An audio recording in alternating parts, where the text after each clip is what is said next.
videos from opening a lot of those ETBs, and so we took a lot of different cards to trade to help bring the price down on a couple of these, and I'll explain that a little bit more whenever we get to those specific cards.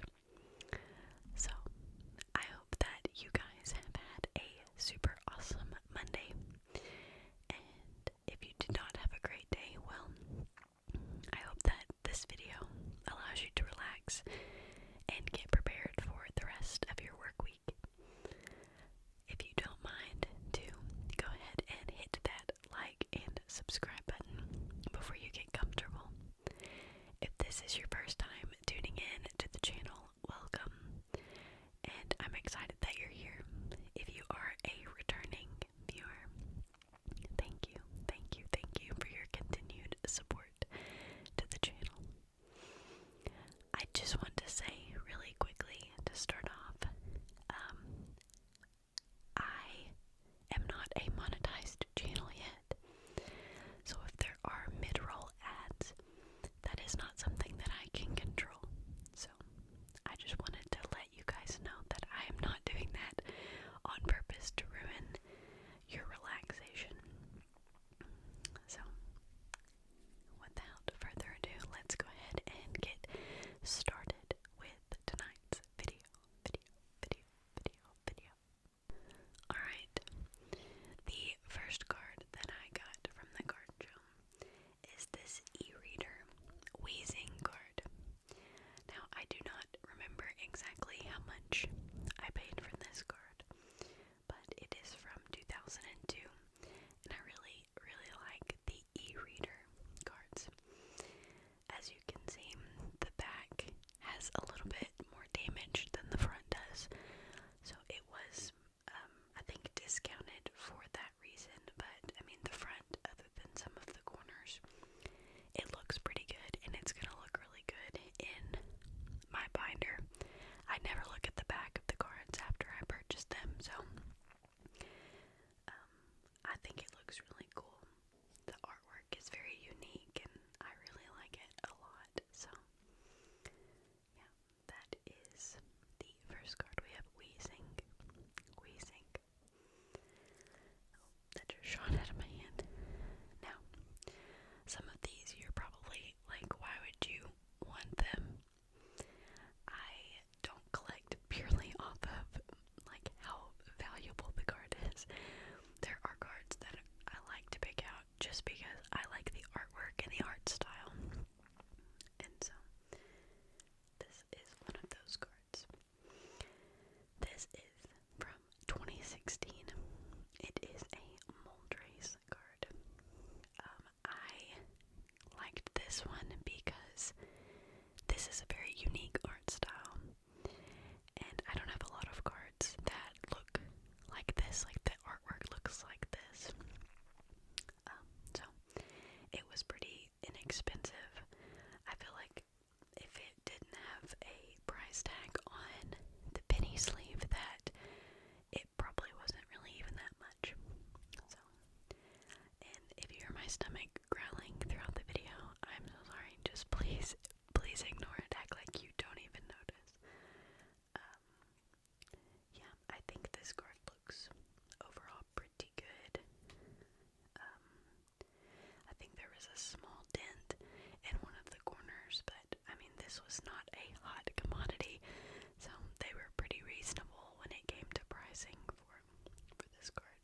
So that is what we picked up. So next we have this Tapu Koko.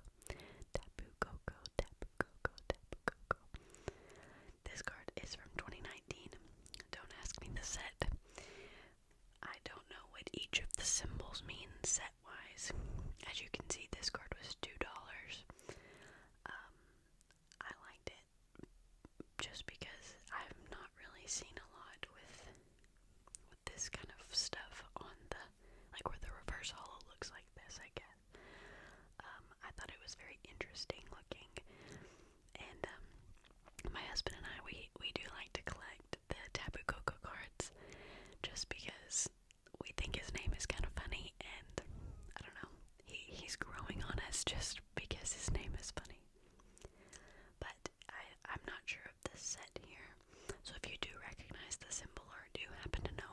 which set this card came from, please let me know in the comment section because I would like to know.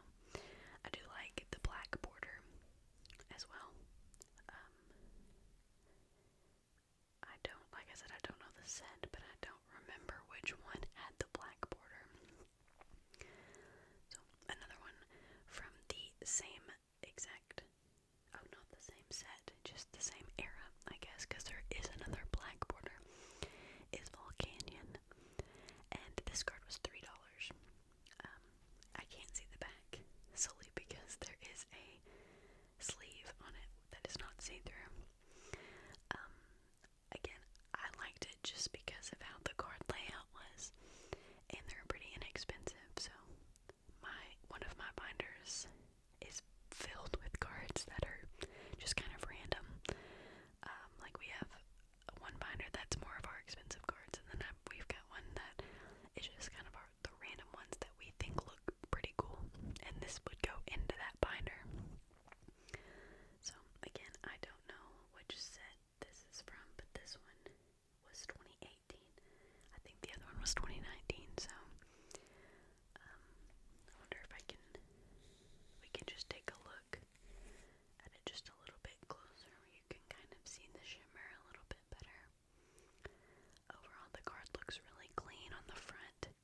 The back has a little bit of whitening at the top, but it's not so noticeable that I can't enjoy the card. So there is this Volcanion. Now, I was really excited to pick this one up.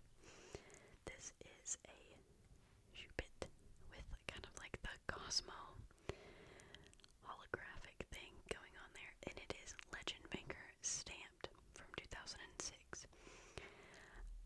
I like these cards. I like the Legend Maker cards. The back has seen better days, but he gave us a little bit of a deal because it was damaged, so it was only $4. I like Banette. There's a couple Banette cards, I think. Shoopit. They all remind me of just like, I don't really know how to describe it. Like, I love Gengar, and so they are like the distant cousin of Gengar in my brain. So I really like them, and I thought this card was really cute, and I just loved all the little speckles and stuff. So, and it was an older card, 2006. I like the vintage stuff too. So I think this one might be just a little bit bottom heavy, but overall I was excited to get this one for $4. And then we have this $1 card, Rillaboom VMAX. I mean, that artwork is just really cool. If you haven't seen the part 1 of the Pokédex series that I'm starting, I'm really just showing you how cool cards look. That like they can be inexpensive and also be really cool. And this is a really prime example. We paid $1 for this, and this artwork is super cool looking. And somebody worked extremely hard to design this card. And so I feel like we need to step away from only collecting the most expensive cards, which those are great too, don't get me wrong. I would love to have the excess money to just buy the most expensive card of everything, but we also need to give these types of cards their moment to shine.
Blissey is not a card that everybody is just trying to fight over, and I get to try to collect all of them. So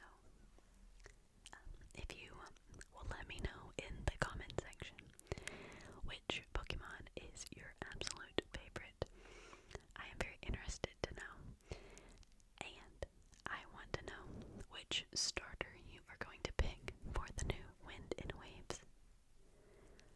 Alright, here is one of those Banette cards that I was talking about. This one was very inexpensive as well. Since it is not a clear sleeve, I will take this one out. A Twilight Masquerade sleeve. So, this one, it's really pretty. I forget what it's called when it has the stamp. It's like the players something. But this one was also very inexpensive, and it's just a really pretty card. I like how the colors kind of bleed out into the normal information section. Now the centering on this is not very good on the back. You can tell it is very right side heavy. But again, we're not gonna send this off to be graded, and we're not ever gonna look at the back of this card once it gets put into the binder. So it doesn't even matter what the back looks like. So there we go. Gonna slide that right back in there. Oh, we could get a couple tapping sounds with it.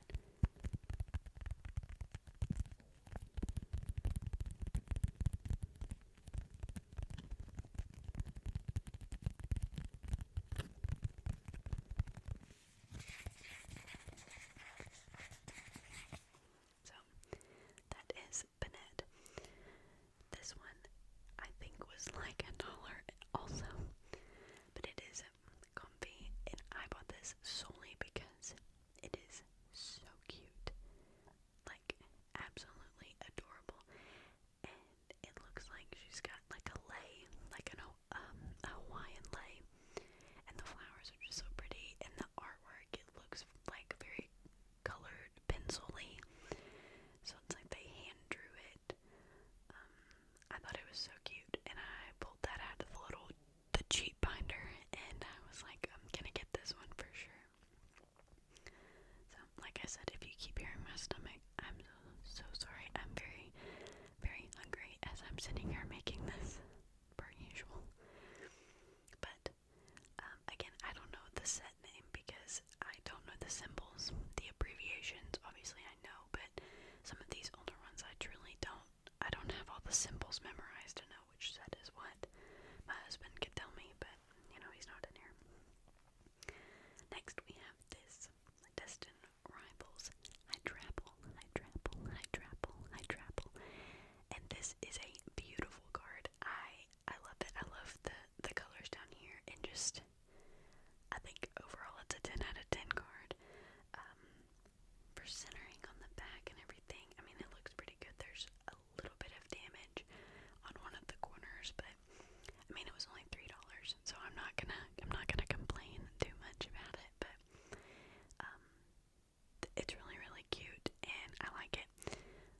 I don't know if I'm gonna keep this one in my binder, or if we will put it in the binder with our Destin Rivals, like, since we're trying to master set that one as well. If we're going to put it in that one, or if I'm gonna get to keep it. So that'll be a discussion for a later date, but right now we're just gonna look at it together. So it is a Destin Rival card. The illustrator says Jerky. I like all of the colors. It's very, very vibrant. This one is absolutely adorable.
master set binder, but this card, it's more realistic. It's like a mixture between clay and just like really good animation, like a movie animation. I can tell whoever designed it, well, this person right here, they did a really good job and they worked really hard on it, which is cool. I mean, it looks fantastic. I think the centering on it's pretty good too. Let's look at the back. Yeah, the back looks pretty good. Maybe slightly bottom heavy. But my husband says I'm a little brutal when it comes to how I would grade the cards, but I mean, I feel like PSA and everybody, they're really brutal when they're grading the cards, so I should also be that brutal. I'm not going to look at it and think every one of my cards is a 10. I'm going to try to find the flaw. So then if it does come back a 10, I'm like, man, wow, I was wrong. But yeah, this is a really, really cool looking card, and I like this art style because it's almost like movie grade animation, like realistic. So, hope I'm not talking too fast for everybody. Hope this is relaxing for you. So, this next one. This is one that we negotiated for. I have been really wanting this Blaine's Moltres Holo, and he had one for like $90.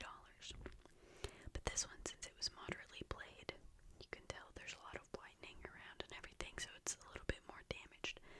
But he had it for $45, as you can see by the sticker. But like I said, we took some promos and we had some cards to trade, so I ended up paying like $15 cash for it. And in girl math, I just got the card for $15. I didn't have the other duplicates logged in our portfolio, so technically we didn't even have those according to our portfolio. So technically, I got this for $15. But I was really excited, and I don't care if it's moderately played. I just like it for the card itself, and the holo is just so pretty. I really like it a lot, and there is a swirl, as you can see right there. It's not fully visible there. You can see the swirl right there. I do like that it is visible. I can see it really well when I'm not looking through the camera, but you can't see it as well because you're not my eyes. But yeah, this one was one of the more expensive cards that we got, but like I said, we didn't get it for the $45. We got it for $15. So, alright, next we have this Blissey, and we did pay $40 for this. Wait, no we didn't. I just thought about it. We didn't. We traded another promo for this also. I think we paid $7 cash for it. Yes, that is right. This was another Blissey that I need for my collection.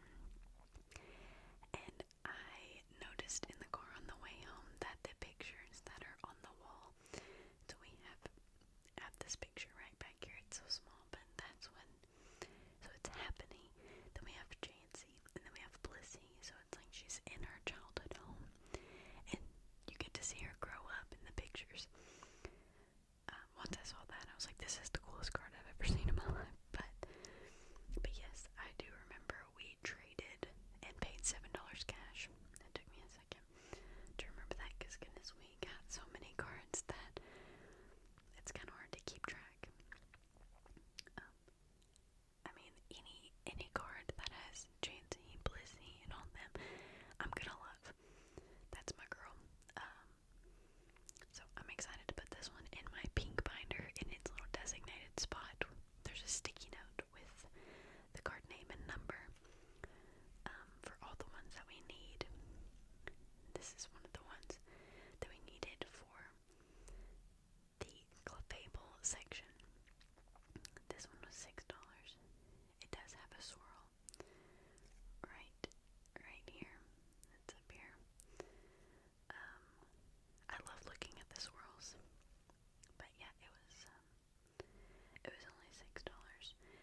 cousin of Gengar in my brain, and so I wanted to make sure that I got this. This card is also from 2006, so it's a little bit older. But I like any card that has a little stamp on it. I'm like really interested in, because those are a little bit more rare than just the ones without it. So I like to collect all the ones with the stamps for sure. So I liked this one a lot. I don't think that some of these people thought they were gonna sell these cards, but here I come. Here I come, just like this. Coming to buy this $1 Mr. Mime. So I think this one's also a legendary collection, potentially. I'm probably wrong. I do like all the little stars and the holograph there. But yeah, it was $1. So if I'm wrong and it's not the legendary, just ignore it. I've had a very long Monday, and so my mind is not as good as it could be. So I'm probably gonna rewatch this later to double check and make sure everything sounds right, and then it's gonna hit me on what the set is if it's not legendary. Then we have this Mimikyu. I was gonna take it out, but I don't think I can get it quietly. It's like gold rimmed Mimikyu for the 25th anniversary. I thought this was really, really cool. The back looks really good also. But I liked it a lot. I don't remember paying $10 for it, to be honest. But I know we traded for like a lot of different cards too, and this could have been in there where they just said, oh, it's an even trade. You could just have that